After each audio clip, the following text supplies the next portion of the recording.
बिस्मिल्लाहिर्रहमानिर्रहीम। आज तक के मुअज़्ज़ज़ नाज़रीन अस्सलाम वालेकुम। अब किस नंबर 406 मुलाहिज़ा फरमाएं। फिर मेरा ध्यान आपो आप साइल की तरफ चला गया। मेरी ज़िंदगी में सबसे ज़्यादा अहमियत उसी हस्ती को हासिल थी। शायद नीलगरी मुझे साइल के बारे में कुछ बताना चाहती थी। एक वही थी जो मुझसे दूर थी और उस पर किसी भी वक्त कोई भी मुसीबत नाज़िल हो सकती थी। मैंने तशवीशनाक और संगीन ख्यालात से लड़ते हुए डॉक्टर मूंग वाले बंगले पर पहुंच गया। डॉक्टर मूंग बंगले पर मौजूद था। हमारी तरफ देखते हुए उसने गहरी संजीदगी से कहा, तुम लोग खैरियत से आ गए, कोई अपसेट तो नहीं? सब ठीक है डॉक्टर, मैंने सरसरी अंदाज में कहा। लियान सामान वाले बैग के साथ दूसरे कमरे में चली गई तो मूंग ने गंभीर लहजे में इस्तफसार किया, वहीदान अगर कोई अपसेट नहीं तो फिर तुम क्यों अपसेट नजर आ रहे हो? मैंने एक लम्हे के तामिल के बाद उसे अपनी कैफियत से आगाह कर दिया। डॉक्टर मूंग दोस्ती के बाद मेरे बहुत करीब हो गया था। अलास्का में उसके मार्शल आर्ट सेंटर में हमारे दरमियान मुख्तलिफ मौजूआत पर बड़ी बेतकल्लुफ़ गुफ्तगू हुई थी। वो मेरी ची और थर्ड आई वाली सलाहियत से भी आगाह था, बल्कि थर्ड आई के सिलसिले में तो वो मुझ पर रश करता था। उसने भी इस शोबे में काफ़ी मेहनत की, लेकिन मेरी तरह उसे कामयाबी हासिल ना हो सकी। अलबत्ता वो ची की कुव्वत से दीगर बहुत से काम लेता रहता था। फ्लाइंग फाइट भी ची ही के तफैल थी। वो भी मेरी तरह शाओलिन टेम्पल ही से तरबियत याफ्ता था, मगर ये बहुत अरसा पहले की बात थी। मेरी बात और नीलगरी के हवाले से तशवीश को उसने पूरी तवज्जो से सुना और कहने लगा, तुम इस सिलसिले में परेशान ना हो, हमारे प्रोग्राम में कोई तब्दीली वाक़ई नहीं हुई। हम हल्का सा खाना खाएंगे और फिर हाईवे वाली बस्ती की जानिब रवाना हो जाएंगे। वहां जाकर ही पता चलेगा कि क्या सूरत हाल है। डॉक्टर की तसल्ली से मेरी तशवीश में कदरे कमी तो हुई, लेकिन दिल की बेकली ख़त्म होने का नाम नहीं ले रही थी। मैंने डॉक्टर मूंग से पूछा, क्या यहाँ से किसी तरह उस बस्ती में रब्ता नहीं किया जा सकता? उस घर में फ़ोन की सहूलत मौजूद नहीं जहाँ साहिल को रखा गया है। डॉक्टर ने पुरख्याल अंदाज में जवाब दिया, वो बहुत छोटी सी बस्ती है जिसके अक्सर घर ज़रूरियात ज़िंदगी से आ रही हैं। अगर वहाँ कोई गड़बड़ होती तो शाका ज़रूर मुझे उसकी इतला देता। कौन शाका? मैंने चौंक कर उसे देखा। उसने बताया, शाका उस काबिल एतमाद शख्स का नाम है जिसके घर में मैं तुम्हारी साथी साहिल को छुपा रखा है। साहिल वहाँ शाका की बेटी बिंदिया के बेच में रह रही है। बिंदिया और साहिल के कद काठ में नुमाया फर्क नहीं, इसलिए मुझे कोई दुश्वारी पेश नहीं आई। शाका अपनी बीवी भानुमती और बेटी बिंदिया के साथ उस बस्ती में रहता है और वो इतना आम सा आदमी है कि भूले से भी किसी का उस तरफ ध्यान नहीं जा सकता। और असल बिंदिया कहाँ है? मैंने पूछ लिया। वो भी उसी घर में है, डॉक्टर मूंग ने जवाब दिया, मगर वो बिल्कुल रोपोश है। एक वक्त में एक ही बिंदिया मंदिर आम पर रह सकती है। वो एक लम्हे के लिए मुतवक्किफ हुआ, फिर बात को आगे बढ़ाते हुए बोला, जैसा कि एक वक्त में एक शून मंजरी आम पर है। शून के जिक्र पर मैं चौंक उठा। उस तरफ की कोई खैर खबर है डॉक्टर मूंग? मैंने उसे इस्तफसार किया और यह भी बता दिया कि हमने दरबार मार्ग से न्यू जर्सी फोन करने की कोशिश की थी। उसकी गंभीरता में इजाफा हो गया। वो ठहरे हुए लहजे में बोला, वहाँ के मामलात खासे गड़बड़ हैं। हंगामी हालात में शून को तुम्हारे जख्मी साथी के हमरा किसी दूसरी जगह शिफ्ट होना पड़ा है, इसलिए वहाँ किसी ने तुम्हारा फोन अटेंड नहीं किया। मेरी इंक से बात हो चुकी है। उसने बताया FBI वाले बड़ी सरगर्मी से तुम्हें और तुम्हारे जख्मी साथी को तलाश कर रहे हैं। उनकी तवज्जो का मरकज़ इस वक्त अमेरिका की 2 रियासतें बनी हुई हैं, यानी न्यूयॉर्क और न्यू जर्सी। दोनों रियासतों के तमाम एयरपोर्ट्स पर तुम्हारे हवाले से एमरजेंसी नाफिज है। हिंग ने किसी न किसी तौर खुद को बचाए रखा, लेकिन मुझे लगता है तुम्हारे साथी की तलाश में बेचारा शून रगड़ा जाएगा। उसे किसी भी सूरत FBI वालों के हत्थे नहीं चढ़ना चाहिए। बहरहाल हिंग उसको बचाने की पूरी कोशिश में है। मैंने कहा, असली शून को रोपोश ही रहना चाहिए, क्योंकि वो दोनों मियाँ बीवी तो इस वक्त न्यू जर्सी से हजारों मील दूर खटमंडू की सियाहत पर निकले हुए हैं। डॉक्टर मूंग ने गंभीर अंदाज में मुझे देखा और खामोश हो गया। मैंने पूछा, क्या न्यू जर्सी वाली ताज़ा तरीन सूरत हाल से लियान को आगाह करना चाहिए? तुम्हारी मर्जी है, वो पुरसोच अंदाज में बोला। मैं इसमें कोई हर्ज नहीं समझता। मैं इस बात में सर हिला कर रह गया। डॉक्टर मूंग ने कहा, हम ठीक 8 बजे खाने की मेज़ पर होंगे। इस वक्त 7:30 बजने वाले हैं। हमें खिलाफे मामूल काफ़ी जल्दी हल्का फुल्का डिनर करना होगा। ठीक 9 बजे हमारी रवानगी है। तुम्हारे पास आधा घंटा है। नहा धोकर फ्रेश हो जाओ तो अच्छा है। पता नहीं आगे कौन सी हालात हमारा इंतजार कर रहे हैं, कहीं मुंह धोने की फुर्सत मिले भी या ना मिले। मैंने एक फौरी ख्याल के तहत कहा, डॉक्टर मूंग, मैं अपने असली रूप में आना चाहता हूँ। वो चंद लम्हा तक सोचती हुई नज़र से मुझे देखता रहा, फिर पूछा, इसकी कोई खास वजह? हाँ, बहुत ही खास वजह है। मैंने इस बात में सर हिलाते हुए कहा, अमेरिका की ताज़ा तरीन हालात ने मुझे बहुत कुछ सोचने पर मजबूर कर दिया है। FBI वाले किसी शैतान से कम नहीं है। अगर वो हाथ धोकर मेरे जख्मी साथी वसीम के पीछे पड़ गए हैं तो वो बहुत जल्द ये जानने में कामयाब हो जाएंगे कि शून ने उसे पनाह दे रखी है। जब शून उनकी गिरफ्त में आएगा तो बेरे फरार का बांडा फूट जाएगा। अगर शून उनके हत्थे नहीं भी चढ़ता तो भी वह शून और लियान के बारे में मालूमात जरूर हासिल करेंगे। और जब उन्हें पता चलेगा कि वो दोनों मियाँ बीवी नेपाल गए हुए हैं तो वो लामहल्ला शक्की अंदाज में सोचने लगेंगे। मैं थोड़ी देर के लिए खामोश हुआ, फिर बात को आगे बढ़ाते हुए कहा, FBI, CIA, NYPD खत्ता के अमरीकी सदर तक इस वक्त रब्बी मोशी खाइमन से जुड़े हुए हैं। पल पल की खबरें रब्बी तक पहुंचाई जा रही हैं और वो भी उन्हें नित नए अहकाम सादर कर रहा है। रब्बी के लिए बुंदील कुंड वाला मिशन बहुत अहम है। जब रब्बी को यह पता चलेगा कि शून अपनी बीवी के साथ खटमंडू गया है तो वो खटक जाएगा और कुछ हो या ना हो खटमंडू में शून और ली यान की निगरानी शुरू हो जाएगी। पहले तो 2 मरतबा हम पर कातलाना हमला इसलिए हुआ कि हम तुम्हारे लोगों के साथ थे। अब वो लोग रब्बी के हुक्म पर हमें बराह रास्त भी निशाना बना सकते हैं और कुछ नहीं तो वो हमें काबू करके हमारी जबान खुलवाने की कोशिश जरूर करेंगे कि हमें यूं अचानक बैठे बिठाए खटमंडू देखने का शौक क्यों आ गया। इसलिए अब हमें शून और ली यान नजर नहीं आना चाहिए। मैंने थोड़ा तवक्कुफ किया, फिर इजाफा करते हुए कहा, मैं इस मेकअप वगैरह से तंग आ गया हूँ। मैं वजदान की असली सूरत के साथ ही आगे बढ़ूंगा, चाहे मेरे सामने कितने ही खतरात क्यों ना मुंह खोले खड़े हों। अलबत्ता ली यान के चेहरे पर थोड़ी पफिंग करना जरूरी होगी। उसका थोड़ा हेयर स्टाइल में तब्दीली करना जरूरी है ताकि पहली नजर में वो ली यान दिखाई ना दे। उस पर दूसरी नजर पड़ने से पहले कोई बंदोबस्त कर लिया जाएगा। ओके, डॉक्टर मूंग ने बदबराना अंदाज में कहा, तुम्हारी तजवीज़ माकूल है, इस पर अमल करने में कोई खर्च नहीं। वैसे भी मैं यही महसूस कर रहा हूँ तुम्हारे फरार का राज अब ज्यादा देर तक राज नहीं रहेगा। FBI वालों ने अगर न्यू जर्सी में ओशीन एवेन्यू और लिंक्स पार का रुख कर लिया है तो शून के लिए वाकई बहुत बड़ी मुसीबत खड़ी हो जाएगी। ये लोग बाल की खाल और खाल के बाल निकालना जानते हैं। न्यू जर्सी के इलाके जर्सी सिटी में ओशीन एवेन्यू पर शून का फोटो स्टूडियो वाक़ था, जबकि वो ली यान के साथ लिंकन पार्क की एक अपार्टमेंट्स बिल्डिंग में रहता था। मैंने डॉक्टर मूंग की तवज्जो एक और नहायत ही अहम नुक्ते की तरफ मबजूल करा दी। फोटो स्टूडियो पर काम करने वाले मुलाजमीन को यह बताया गया है कि शून और ली यान 2-3 दिन के लिए कैलिफोर्निया जा रहे हैं। इस मुद्दत में से लगभग 2 दिन तो निकल गए। अगर मजीद 1 दिन तक शून रोपोश रहता है तो पता चल जाएगा। अलबत्ता अगर FBI वालों ने मुलाजमीन से पूछगछ की तो मामला वक्त से पहले ही बिगड़ जाएगा और वो लोग छोड़ेंगे नहीं। मुझे और वसीम को पाने के लिए वो हिंग और उससे वाबस्ता हर शख्स को चेक करेंगे। मुझे तो हैरत इस बात पर है कि हिंग अभी तक कैसे बचा हुआ है। लगता है लॉर्ड बुधा इस पर कुछ ज्यादा ही मेहरबान है, डॉक्टर मूंग ने सरसराते लहरे में कहा। डॉक्टर ने मुझे सिर्फ आधे घंटे की मोहलत दी थी।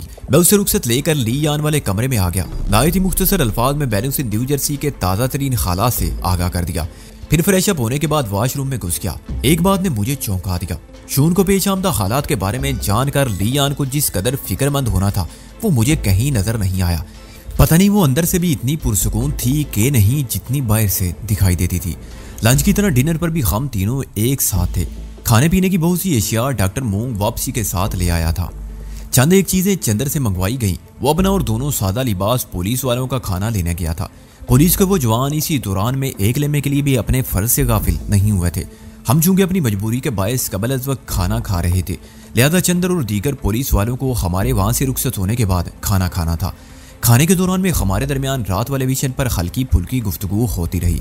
इन्हीं बातों में डॉक्टर मूंग ने ये इंकशाफ किया, वजदान तुम्हारी तरह मैं भी अपने असली रंगो रूप में बस्ती की तरफ रवाना हो रहा हूँ। वेरी गुड, मैंने सराहने वाले अंदाज में कहा। इंतहाई मजबूरी की बात दूसरी है, वरना हमें मेकअप के बगैर ही रहना चाहिए। जब हम मेकअप के जरिए हुलियत तब्दील करके सोसाइटी में मूव करते हैं तो क्या हम पर दुश्मनों की तरफ से आफात नाज़िल नहीं होती? मैं एक लम्हे का मुतवक्किफ हुआ, फिर बात को मुकम्मल करते हुए कहा, जब हर सूरत में दुश्मनों से निबर्द आजमाई ही ठहरी है तो हम क्यों खुद से बेगाना होकर जिंदगी गुजारें? मुझे जब से मेकअप के तजर्बात हो रहे हैं मैं ये महसूस करने लगा हूँ जैसे मेरे अंदर कोई और वजदान हो और बाहर कोई और।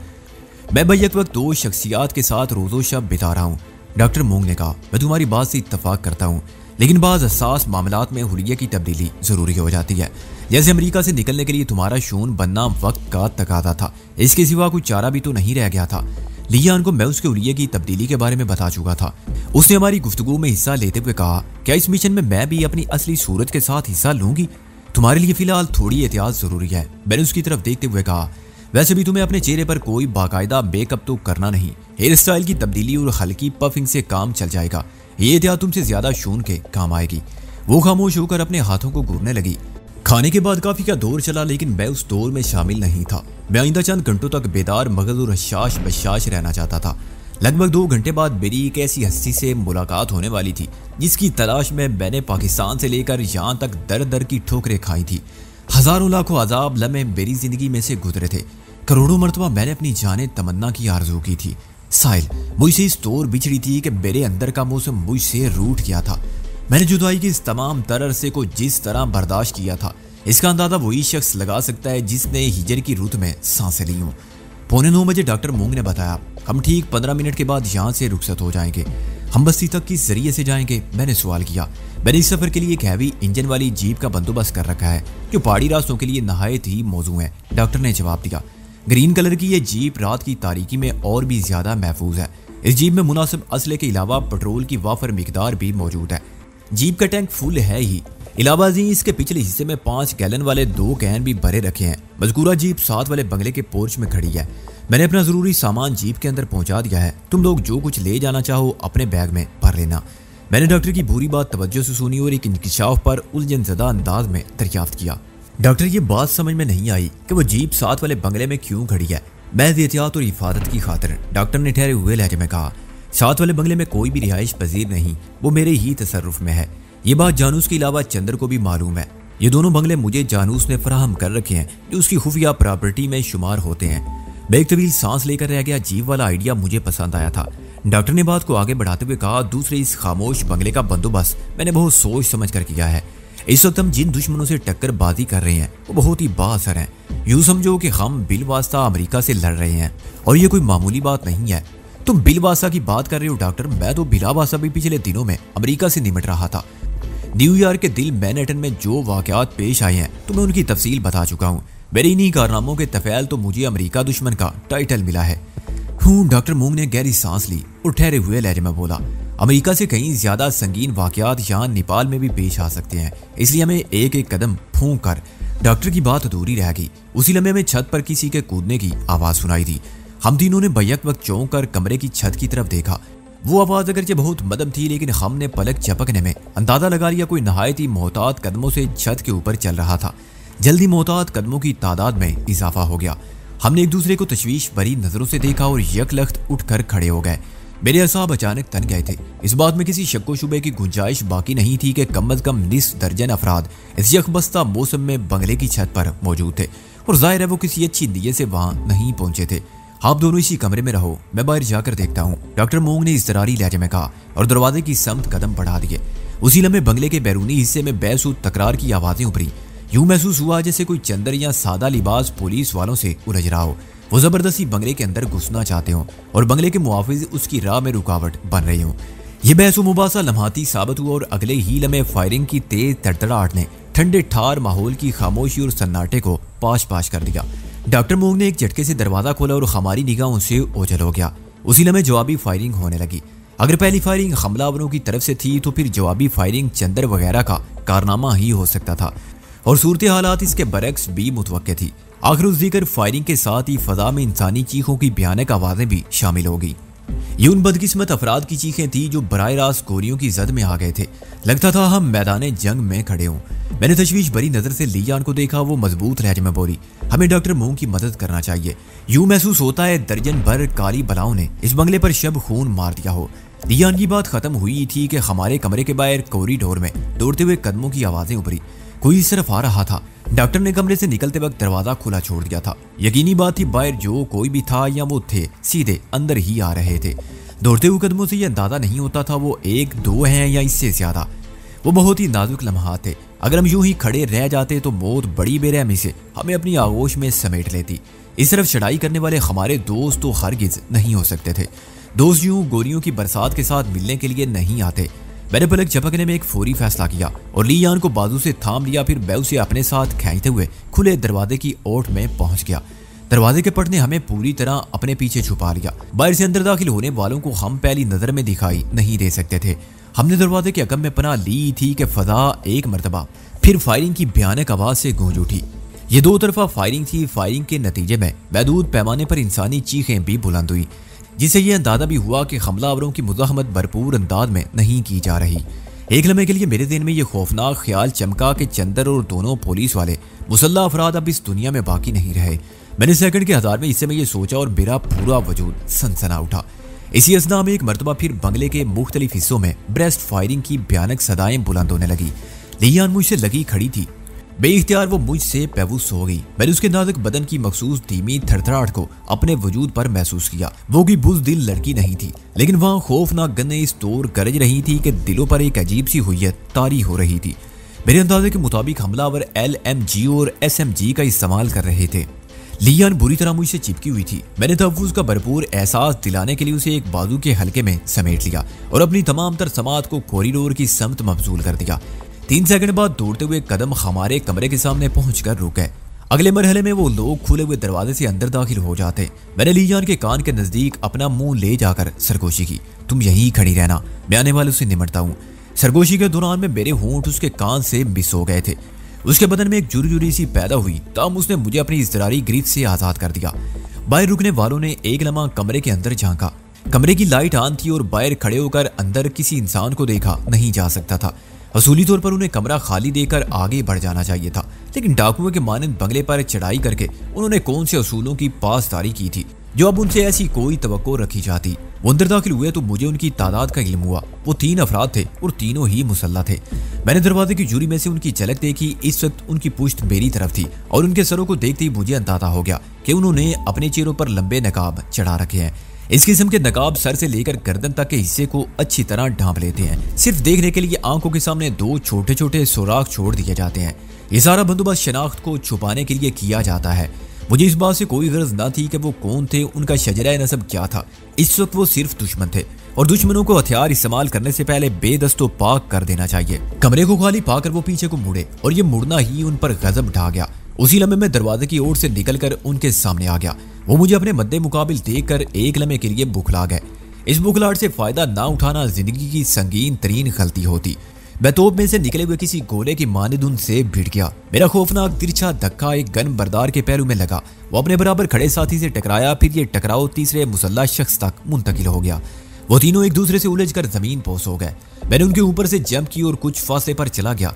जमीन पर गिरते ही उनमें से एक ने ज्यादा होशियार बनने की कोशिश में बेदरी मुझ पर फायरिंग कर दी, लेकिन मैं उसके निशाने को छोड़ चुका था। लिहाजा गन के खौफनाक बैरल से खारिज होने वाली मोहलक गोलियां छत और दीवारों की खैरियत दरियाफ्त करने लगी। फिर मैंने उसे गन इस्तेमाल करने का मौका नहीं दिया। मैंने अपने करीब गिरे हुए गन बरदार की कलाई को बूट तले रोंद डाला और नीचे झुककर उसकी गन पर कब्जा कर लिया। बूट वाली कार्रवाई के नतीजे में गन उसके हाथ से निकल गई थी। गन हाथ में आते ही मैंने दीगर 2 अफराद की टांगों पर फायरिंग कर दी। उनकी भयानक चीखों से कमरा गूंज उठा। मैंने आगे बढ़कर उनकी गनों वाले खातों पर धुआंधार ठुड्डे बरसाए तो उनकी गनें खातों से निकलकर दूसरी दीवार के करीब पहुंच गई। अब वो फायरिंग करने के काबिल नहीं रहे थे। गनें उनसे नाकाबिले उबूर फासले पर चली गई थी, क्योंकि वो अपने कदमों पर चलकर वहां तक रसाई हासिल नहीं कर सकते थे। इसी दौरान उस शख्स ने कारकर्दगी दिखाने की कोशिश की जिसकी गन मेरे हाथों में थी। उसका एक हाथ मेरे वजनी बूट की ज़रब से नाकारा होकर रह गया था। उसने सलामत हाथ से मेरी टांग को खींचना चाहा। वो मुझे जमीन पर गिराने का इरादा रखता था, मगर मैंने उसके इरादे को मलिया मेट कर दिया। वो एक हाथ के बलबूते पर किसी मेंढक की तरह फुदक कर मेरी टांग के नजदीक पहुंचा ही था कि मेरा पांव चल गया। मैंने एक फुटबॉल किक उसके थोबड़े पर जड़ दी। वो जंगली भैंसे की तरह डकराते हुए पीछे को उलट गया। मैंने उसकी टांगों पर भी एक ब्रेस्ट मारा और इंसाफ का तकादा निभाते हुए उसके दीगर 2 साथियों की सफ में खड़ा कर दिया। उसी वक्त बाहर कॉरिडोर में 2 मजीद नकाब पोश नमूदार हुए। मैंने पलक झपकने में फायरिंग करके उन्हें जमीन चाटने पर मजबूर कर दिया। मैंने उन्हें घायल करते हुए इस बात का खास ख्याल रखा था कि वो जिंदगी की बाजी खेलते रहें, मगर अपाजों के मानद। मैंने उन्हें भी उनके दीगर साथियों की तरह हाथ पांव से अजली अब्दी माजूर कर दिया था। मेरी फायरिंग ने उनके दस्ते बाजू की खड़ियों का कचूमर निकाल दिया था। गन का मैगजीन खाली हो गया था। मैंने उसे फेंक कर दूसरी गन उठा ली। उसी लम्हे लियान भी दरवाजे की ओर से निकल आई। एक गन मैंने उसे थमा दी। वो गन को संभालते हुए सरासीमा लहजे में बोली, फैजान, लगता है इस बंगले में अच्छी खासी खून रेजी हो गई है। पता नहीं बाहर का क्या हाल होगा। डॉक्टर मूंग भी वापस पलट कर नहीं आया। आओ बाहर जाकर सूरत-ए-हाल का जायजा लेते हैं। मेरे कमरे के अंदर और बाहर कॉरिडोर में पड़े हुए शदीद जख्मी अफराद की तरफ देखते हुए कहा।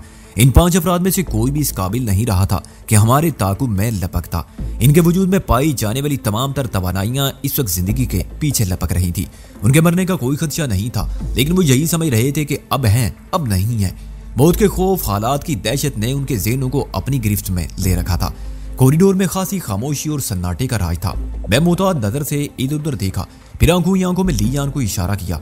वो मेरे इशारे को पलक झपकने में समझ गई और अगले ही लम्हे हम कॉरिडोर में मोहतात कदमों से मुखालिफ समतों में बढ़ गए। मुझे डॉक्टर की तरफ से गहरी तशवीश थी। गेट पर मौजूद तीनों मुहाफिजों की जिंदगी के इम्कानात मालूम थे। जितनी बेदर्दी से वहां फायरिंग की गई थी, उसके पेश नज़र दोनों पार्टियों ने शदीद नुकसान उठाया होगा। अगर उनमें कोई जिंदा बच गया था तो वो शदीद जख्मी जरूर होगा। कॉरिडोर के इख्तिताम पर मैंने मुड़कर पीछे देखा। लियान मुझे कहीं नजर ना आई। वो बंगले के अकबी हिस्से की जानिब निकल गई। वो तवील कॉरिडोर बंगले के सामने वाले हिस्से को अकबी हिस्से से मिलाता था और उसके दोनों तरफ कमरे बने हुए थे। मैं इस वक्त जहाँ खड़ा था वहां से सामने वाला लान नजर आ रहा था। अगर मैं थोड़ा आगे निकल आता तो गेट का मंदिर देख सकता था और वो मंदिर किसी भी तौर देखने के काबिल नहीं हो सकता था। मैंने गन को सूंघते हुए मोहताज नजर से इधर उधर देखा और आहिस्तेगी से आगे को सिरकाया। इस हिस्से में कोई बंदा बशर मुझे दिखाई ना दिया। सामने वाले लान से गेट तक मैंने एक निगाह दौड़ाई और खुले हुए गेट के नजदीक 3-4 इंसान पड़े हुए नजर आए। मैंने नेपाली मुलाजिम चंदर और दोनों सादा लिबास मुहाफिजों को पलक झपकने में पहचान लिया। बाकी एक शख्स दुश्मन की तरफ से था। मैं दाएं बाएं देखते हुए मजीद चंद कदम आगे बढ़ाया। उन सब की हालत बताती थी उन्होंने अपना जीवन पूरा कर लिया। अब उन्हें जिंदा इंसानों में शुमार करना एक हिमाकत ही होती। फायरिंग गोया थम गई थी। पिछले चंद मिनट से एक गोली चलने की सदा भी नहीं उभरी थी। मैंने नहायत ही एहतियात के साथ बैरूनी गेट बंद किया और बंगले के पहलू में रहते हुए आगे बढ़ने लगा। उसी वक्त मैंने बरामदे में एक हेवला सा लहराते देखा। कोई शख्स दौड़ते हुए बरामदे से निकलकर कॉरिडोर की समत बढ़ा था। उसके अंदाज में फरार की झलक थी और ये भी यकीनी बात थी वो जो कोई भी था इस वक्त निहत्था था, वरना वो मुझ पर फायरिंग जरूर करता। उसकी निस्बत मैं ज्यादा रोशन हिस्से में था। अगर मैं उसे देख लेता तो ये मुमकिन नहीं था उसने मुझे ना देखा हो। मैं नपेतुले कदमों से वापस कॉरिडोर की तरफ बढ़ने लगा। उसी लम्हे बंगले के अकबी हिस्से में फायरिंग होने लगी। मेरा दिल उछलकर खल्क में आ गया क्योंकि फायरिंग की आवाज के साथ ही एक वहशतनाक नुस्वानी चीख भी बुलंद हुई थी। मेरी साथी लियान बंगले के उस हिस्से में मौजूद थी। मेरे दिल से दुआ निकली, अल्लाह लियान को कुछ ना हो। मैं इस वक्त बरामदे में कदम रख चुका था। मैंने हाथ बढ़ाकर दीवार पर मौजूद लाइट के स्विच को ऑफ कर दिया। अगली लम्हे बरामदा तारीकी में डूब गया। ताहम ये तारीकी लम्हे भर की थी। लान वाली लाइट ने 2 सेकंड बाद इस तारीकी को मुलगजे उजाले में बदल दिया। रही सही कसर कॉरिडोर की जानिब से आने वाली रोशनी ने पूरी कर दी। इसी असना में कॉरिडोर में उठा पटक की आवाजें पैदा होने लगी। मैं समझ गया बरामदे से निकलकर कॉरिडोर की जानिब लपकने वाला भगोड़ा किसी से टकरा गया है और कभी इम्कान इस बात का था कि यह टकराव डॉक्टर मूंग रिफोशे से होगा। अब वो भगोड़ा अपने ही किसी भाई बंद से तो धींगा मुश्ती करने से रहा। मैं फारिग था। लियान अकबी हिस्से की तरफ गई थी। आज आकर एक डॉक्टर मूंगी बचता था। मैं उस दुश्मन को डॉक्टर के रहमो करम पर छोड़कर बंगले के पहलू में रहते हुए अकबी हिस्से की तरफ बढ़ गया। बंगले के पीछे पाई बाग तक रसाई हासिल करने में मुझे चंद सेकंड लगे होंगे और इसी दौरान में मैंने मजीद 2 अफराद की लाशें देख ली। वो हमारे दुश्मन हमला आवरों की लाशें थी। उन्होंने भी अपने चेहरों को मखसूस नकाबों से छुपा रखा था। वो दोनों यकीनन डॉक्टर मूंग के हाथों मौत के घाट उतर चुके थे। पाई बाग में लियान मुझे कहीं दिखाई ना दी। उसकी तरफ से मैं पहले ही तशवीश में मुब्तला था। उसके हलक से बरामद होने वाली चीख मेरे दिमाग में चकरा रही थी। पाई बाग को रोशन करने वाली लाइट्स चिकना चूर हो गई थी। मैं अंदाजे की बुनियाद पर आगे बढ़ने लगा। जब मैं अगली बरामदे के करीब पहुंचा तो वहां बरामदे की सीढ़ियों पर मुझे एक शख्स पड़ा हुआ मिला। वो भी दुश्मनों का साथी था और अपनी जिंदगी की बाजी हार बैठा था। मैंने उसके नकाबज़दा थोबड़े पर एक वसीला ठुड्डा रसीद किया और आगे कदम बढ़ा दिए। मुझे इस वक्त बड़ी शिद्दत से लियान की तलाश थी जो कहीं नजर नहीं आ रही थी। बरामदे के इख्तिताम पर मुझे अपने कदम रोकना पड़े। मुझे एक नकाब पोश की आधी पुश्त दिखाई दी। बंगले के पहलू में नस्ब किसी बल्ब की थोड़ी सी रोशनी वहां पहुंच रही थी और उसी रोशनी में मैंने उस शख्स के सर पर नकाब चढ़ा देख लिया था। वो मेरी मौजूदगी से बेखबर था। मैंने उसकी बेखबरी का फायदा उठाया और दबे कदमों उसके इंतहाई करीब पहुंच गया। मुझे हैरत इस बात पर थी कि वो चुपचाप वहां क्यों खड़ा था। अगली लम्हे मेरी हैरत दूर हो गई। नजदीक पहुंचते ही मैंने उसकी सरगोशी समात कर ली। वो धीमे लहजे में किसी से बात कर रहा था। उसका मुखातिब मुझे दिखाई नहीं दे रहा था। फिर जब मैंने एक नुस्वानी सिसकी की आवाज सुनी तो सारा मामला मेरी समझ में आ गया। वो शख्स यकीनन लियान से सरगोशियां कर रहा था। नुस्वानी सिसकी में शामिल बेबसी से मुझे अंदाजा हो गया गन अब लियान के हाथ में नहीं रही थी, वरना वो इस शख्स के सामने यूं मजबूर ना होती। मैंने फौरी एक्शन का फैसला किया और उस शख्स के इतना करीब आ गया कि बासानी उसे छू सकूं। फिर मैंने एक हाथ आगे बढ़ाकर उसके शाने पर दस्तक दी। वो इस तरह उछलकर पलटा जैसे किसी भयानक ख्वाब से चौंक कर जा गया हो। मैंने आंधी तूफान की रफ्तार से उसे वापस भयानक ख्वाब में धकेल दिया। उसका नकाबपोश चेहरा जैसे ही बेरी जानी फिरा, मैंने उसकी नाक पर एक स्ट्रीट पंच चढ़ दिया। स्ट्रीट पंच किसी वजनी हथौड़े के मानिंद काम करता है। यह हैमर पंच भी कहलाता है। अगर यही पंच सर पर बरसाया जाए तो हैमर हेड पंच कहलाता है। अपनी पोशीदा नाक वो बेरेज़ायरी मुक्के से सिंकवाने के बाद ज़िबा होते हुए किसी जानवर की तरह बिलबिलाया और लड़खड़ाते हुए 2 कदम पीछे हट गया। गन उसके हाथ से छूटकर दूर जा गिरी। कदमों की ये लड़खड़ाहट उसके लिए बहुत नुकसानदेह साबित हुई क्योंकि उसी लम्हे लियान किसी शेरनी की मानिंद उस पर हमलावर हुई थी। मैं खामोशी से एक तरफ खड़ा होकर उनका तमाशा देखने लगा। जल्दी मुझे अंदाजा हो गया उस नकाब पोश ने गन के जोर पर लियान को वक्ती तौर पर बेबस कर रखा था, वरना वो उसके लिए सवा शेर से कम न थी। लियान ने दिल खोलकर अपनी हुजीमत का बदला चुकाया और हाथ पांव की ठोकरों से सिर्फ 3 मिनट के अंदर उस नकाब पोश दुश्मन हमलावर को लंबा लिटा दिया। मैंने आगे बढ़कर उस जमीन बोस शख्स का जायजा लिया। वो जिंदा था, मगर आने वाले 2-3 घंटे तक उठकर अपने कदमों पर चलने के काबिल नहीं रहा था। मैंने उसकी गर्दन पर मौजूद एक मखसूस नस को बड़ी तकनीक से मसल कर उसे अंडा गफील कर दिया। फिर खड़े होते हुए लियान को देखा। उसका सीना किसी लोहार की धोखनी की मानद चल रहा था।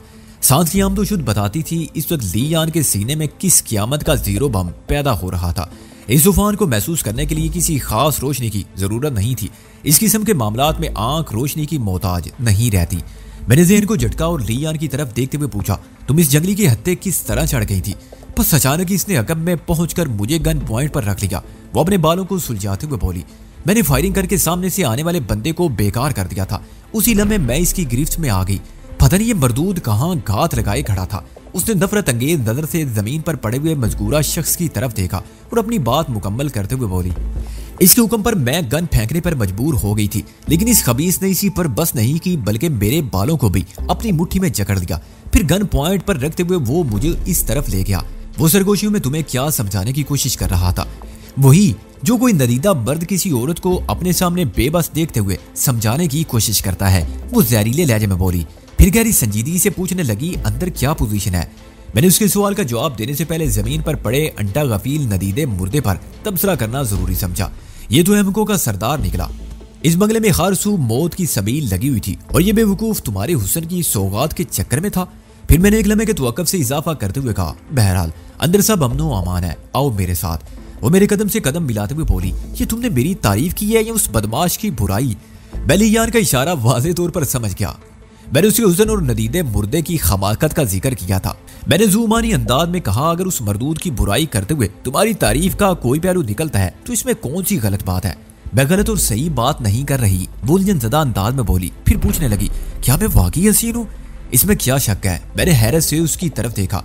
अमूमन लड़की चाहे वाजबी सी शक्ल सूरत की मालिक क्यों ना हो, लेकिन वो खुद को मलकाए हुस्न समझती है और एक लियान थी मुस्तनद हसीर होने के बावजूद भी उसे अपनी खूबसूरती का यकीन नहीं था और यही बात मेरे हल्क से नहीं उतर रही थी। फिर उसने मेरी उलझन को दूर कर दिया। वो जज्बत होते हुए बोली, शक तो कोई नहीं, मगर शून ने आज तक तुम्हारी तरह खुलकर मेरे हुस्न की तारीफ नहीं की।